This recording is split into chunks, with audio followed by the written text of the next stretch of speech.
accelerated. He revealed this during the case of 2017 year-end presidency media conference, a platform where President Hage Geingob engages the media on social economic issues. Stateless says that a further 2,524 plots have been serviced through capital projects, whereas local authorities serviced 1,190 plots. Meanwhile, the Government Institutions Pension Fund, GIPF, also availed funds to service a minimum of 525 plots during this period. Statler also added that 8,100 houses were constructed during this period, despite the notably slow progress. On housing construction, since the start of the HPP, it stands now at 8,100 houses. Of these 8,100 houses, the bulk still comes from the revived mass housing development plan, where 3,405 houses were constructed. These houses are important because they have a high subsidy element and a social element in them.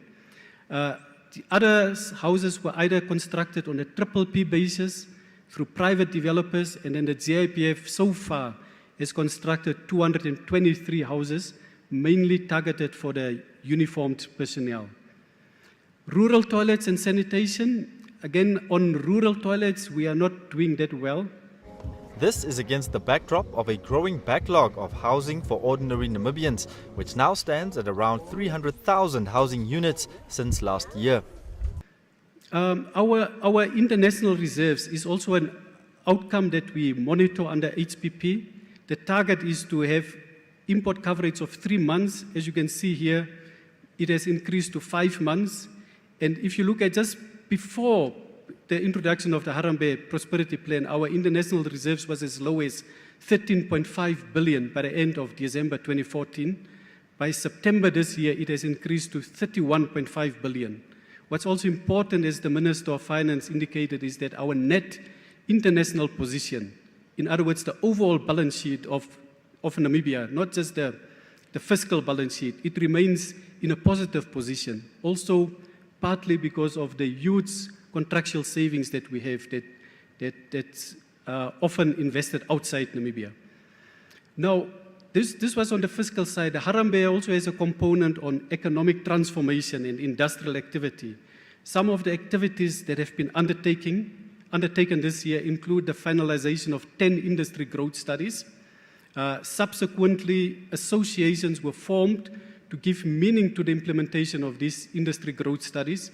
For example, we now have an association of charcoal producers. We have an association of cosmetic producers.